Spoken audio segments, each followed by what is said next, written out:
Do you feel like you took a wrong turn in life? Welcome to Morrow's Motivations, where we talk with people who educate, motivate, and captivate you with inspirational stories. Here's Dontrell. Hello and welcome to another episode here with us today. To all of the listeners out there, I am excited to introduce you to my next guest. He is a man who has shown that he can make and achieve anything that comes his way, and that sometimes the path of the uncharted territory and the unknown can honestly lead to a better place than what you originally planned for. This is a director of business development at a company called Klymit. He is located in Utah. And without further ado, I would like to introduce Tanner Allen. Tanner, thank you very much for joining me. How are you doing? Doing all right, Dontra. I appreciate you taking some time with me. Oh, of course. Thank you very much as well. Thank you for being willing to share your story. It's one that I found very inspiring and I think is very motivational. And so I would like you to start, if you would, just explaining a little bit about yourself, kind of like a little bit of your history, your roots, and how you came to be to your current occupation. Sure. So I grew up in a household where my dad was in sales basically his whole life, computers, jewelry, whatever.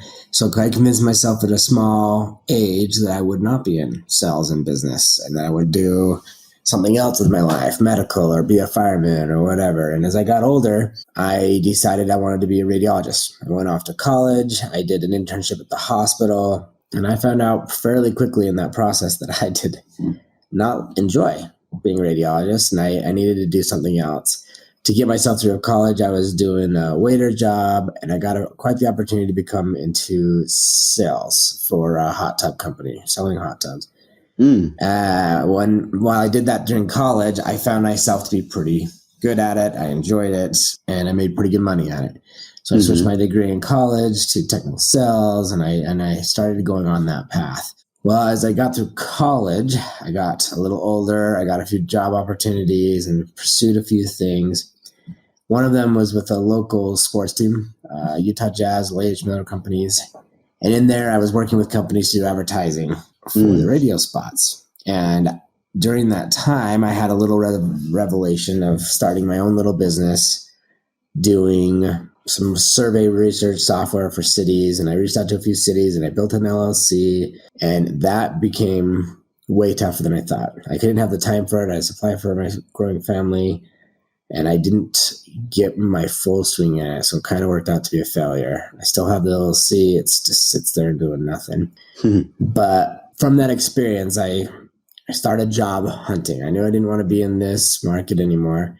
And there was a startup business called Klymit, based out of Ogden, which was a 30, 40-minute drive for me. But I went to the interview. They couldn't pay much. They knew it was an entrepreneurial startup. I would have been like the third or fourth employee. I have shares in the company, but I didn't make much money at the beginning. I went home to my wife and said, look, I know I'm going to be in sales. I know I'm going to be in business. And I failed at starting my own.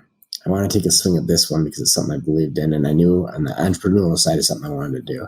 So I kind of took a jump there. I started with a laptop and Google. I started Googling companies that would be a good fit for our product and started building relationships from there. And you probably know it's grown quite a bit. We've been in Inc. 5000, fastest growing companies for the last 4 years in a row. It's been quite the ride and quite the situation and quite the learning experience, really. Yes, I've definitely followed that, and I've seen just how that company has grown. I think the one thing that a lot of people, when they're trying to decide what it is that they want to do, they start out with kind of having somewhat of an idea, like a plan, or what you hear in college. You know, you have an advisor who teaches you and shows you, okay, if you want this degree path, you take these classes and you can go that route. Somewhere in the middle of that, you decided, well, no, I don't want to do this. At what point, it sounds like when you started like your LLC and decided to try to be an entrepreneur At what point did you see yourself accomplishing what you've done at your current company with Klymit, but just in a different way? Oh, that's a good question. So when I started my LLC, I made a few appointments. I went to see a few cities, and I went to see a few contacts that I knew, and I was trying to build up business. Mm-hmm. I remember specifically I went to a specific city, sat down with him. It was a great meeting. He loved my idea. He said he would like to participate and finance operation and put it into the next plan. We got a little bit farther in the conversation. I said, okay, what are the timelines? And he said, oh, I'll have a budget available. I can't remember. It was the next year or the next fall. And it was like 13, 14, 15 months away. Mm-hmm. And then at that moment, I realized this was going to take a whole lot more and a lot longer to put together with these kind of budgets than basically I had time for and had enough reference for. Mm-hmm. Fast forward to Klymit's days. I started doing the phone call. I started forging relationships, and I would sell, or we'd make a partnership of like $500, and I would treat myself to a hamburger because I thought it was so cool and proud of myself on these little deals. But when it really made a difference, in Klymit is in the outdoor industry. We make sleeping pads and backpacks and things. And the one that could really tell where this was going to be a business is I got an appointment with Cabela's. And I didn't even know what I was going to tell them. I was going to try to fit a place for them. I didn't know how big the business was. They had certain metrics you had to be in place, and we were not big enough to even be doing business with them. And I went to the appointment, and we talked through some things. And what they were doing is they were looking for a company to manufacture a house brand for them. So you take some technologies, take care of the manufacturing to do a house brand for sleeping pads. We have a tool in our office that we can do. We could belt out samples really quick. So we built out a sample in a week or two, and I sent it. And I kid you not, the main buyer and head of the camping department called me on my cell phone and said, I can't believe how fast you did this. This is amazing. Let's move forward with you guys. It was 4 months ahead of schedule, and it was by far the biggest deal we've ever landed. And it was, at that moment, I knew this was different. We didn't need all the timelines. I had the cash flow. This was going to be much bigger than I anticipated. And even to this day, man, 5-6 years later, it's still Bass Pro bought out Cabela's. It's still my biggest account. We became just quite this partnership. But back then, Cabela's did business with companies that were at least $8 million. I think we were 3 at the time. We were nothing. So we kind of had to fudge a little bit, but I at least knew that we had made it and we had arrived, and it was a path I was going to be on for a while. Mm-hmm. That's amazing. I mean, I can only imagine, like, that's the American dream story right there. The company starting out, just very, very small, obscure. And then this big company sees that and says, we're going to take this chance, and your hard work with that. What actually went through your mind when you realized you were going to win that was your new, found purpose and career? One of the reasons I got into sales in general, even because I tried to do everything against what my dad wanted, was because of the up and down and the winning feeling that happens to me. So you make a deal, you make a new partnership, you make a new sell. Mm-hmm. I love the pitter patter of the heart, in a sense, where your stomach gets the butterflies, and it's just a good win that you just big breaths, and you, with lack of other words, you pat yourself on the chest. Mm-hmm. I love that feeling, and I live for that feeling. And if I'm not doing very good with it, I know that feeling is going to come as I accomplish something. And at that moment, when I got the phone call from Cabela's and they said, let's do it, it's hard to explain how much my heart was beating out of my chest. And you don't want to show that excitement to them. It's just, that's good news. You want to play it kind of cool. Yeah. But you get off and you run around the office, give everybody 5s, and treat yourself to a nicer lunch than normal. And you have to take sleeping pills that night because your heart was racing because of the big accomplishment. And I live for that feeling. Mm-hmm. And if I can find that feeling, whether it be with Klymit or even in personal wins in my life, that's what I enjoy. And so that's what, in that moment when they called, I did. The 5s were in the office, and we all went to a nice lunch and said, okay, we're here to stay. That's awesome. That's awesome. And since that's happened, you said it's been about 5 or 6 years. What has been some of the biggest growth that you've seen in yourself during that time? How have you changed along with that success? That call was a big milestone in my career, but it also created quite the confidence level and the ability that knows that I knew that Klymit or I myself could do something. It could do something bigger. Mm-hmm. So as I went into my next sales calls and my next conversations, I would use examples of what we're doing with other companies like Cabela's, and it became such a big confidence booster for me on what I could do. It was no longer, please work with me, please work with me. It was more like, hey, look who we're looking with. Would you like to work with us? And once that mentality changed with me, with Klymit, mm-hmm. what a game changer on the way I presented things and the way I started communication and partnerships. And I believe that for life, but that having confidence in yourself and the ability to know that you can, no matter what it's in, even if it's with your family or with your friends or with a business, it is one of the biggest enlightening features that a person can have, at least, of course, in my opinion. Mm-hmm. Once I found it, once I knew that we were going to be a big deal, and once that people started saying, oh, you work for Klymit, that's awesome, I know them. That's a great feeling. It's a great accomplishment to know that you're a part of that. And it just gives you confidence in other aspects of your life. It just changes the career path. Now, when I started, it was cold calling from little shops from Google. And after that Cabela's deal, I found that I could work on much bigger, more complicated, bigger turnout projects.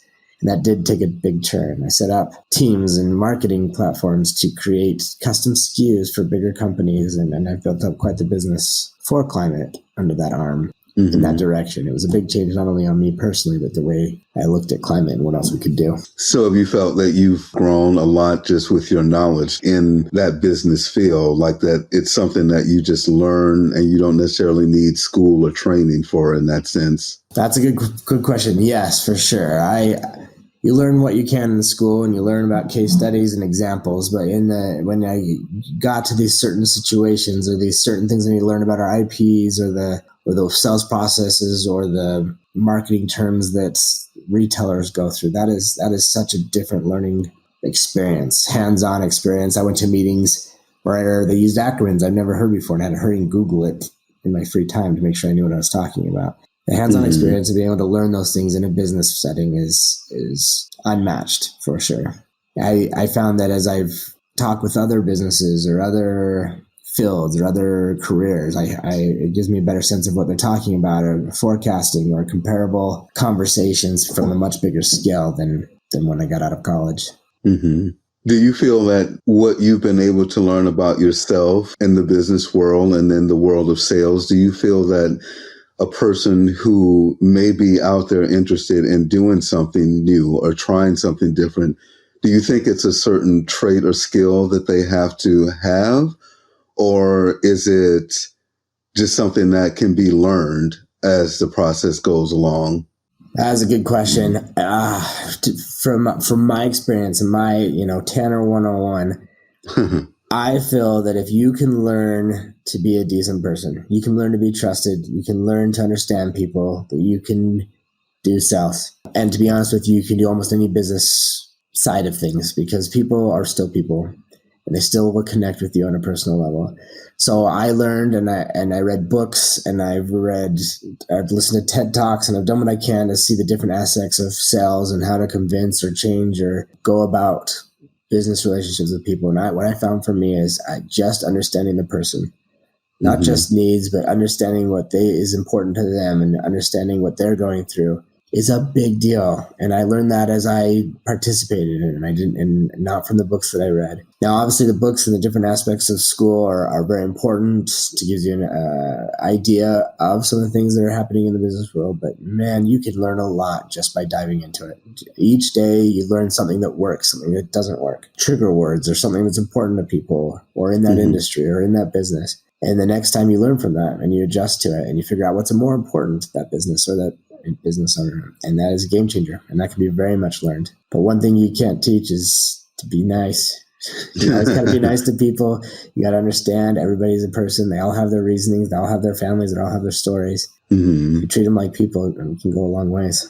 I agree. I think we need a lot more of that in our day to day. And I'm glad to hear that that's how you personally run not only yourself, but your business aspirations and goals. For those listeners out there, how would you personally yourself define success? That is always the question, isn't it? Success is what an individual makes of it. I don't think it is completely just money or a business, but I think success is life in general. How you treat other people, how you treat your kids, what you make of this life, and as long as you're happy is a success. If your happiness is running a fast food restaurant or working at a fast food restaurant, or if your happiness is playing soccer, if you're happy every day, that is a success. If you're good to your fellow people and your fellow man, and especially your family and your kids and any other aspects of your life, it's going to be, that counts as a success for the individual. It's definitely in the eye beholder. I get not irritated, but it surprises me when people measure success only by a paycheck or what their house looks like or a car. And I think those things are nice. I have a car and a house, but that's not how you measure it. But if you can look at that person and they are happy to be that parent and they're loving their life, or they're happy dealing with their fellow man, or just happy jogging along, I feel like they're being successful. They're doing what they want to do and they're being happy about it. Success is defined in the eye beholder for sure. Definitely with more meaningful things that are a little bit deeper than the material things you mentioned, the house or the car, but being with your family and how you treat one another. Yeah, and it can depend on the person. It really can, but defining it by physical attributes or physical possessions is not always how success works out. And I've seen people that have failed 4 times in businesses and then got the 5th one going. I look at them successful the whole time. They learned, they built a family, they built a life, they built relationships. They're being successful. Awesome. I hope I can teach that to my kids. Well, I'm sure you're a great example to them just by them seeing how you're living now and what you're doing. I'm sure you do as much as you can, even in the community you're in, and trying to help lift others up. So as they get to that age, especially around college age, I'm sure they'll be able to say, hey, Dad's been doing this since as long as we can remember. And so this is how we're going to live our life as well. I can surely hope so. Right. The fingers crossed. Right. Fingers crossed. My mom told me as a kid is that she did her best job to raise me to be a man. And at that point, it's up to me to define the rest of my life. And I think that is a great way to look at it. Is I can do what I can for the kids and for the community to build up the best possible reason for success, whatever that means to them. But at that point, it's up to them what they make of it for sure. That's right. Well, thank you so much, Tanner Allen, for giving me some of your time. I know it's really busy for you over there where you're at. And I just, I appreciate that and being willing to share your story. Hey, thanks for having me. All right. To all of our listeners out there, thank you for joining us. And till next time, please be safe and keep being motivated. Thank you for listening to Morrow's Motivation. If you like this podcast, please tell a friend.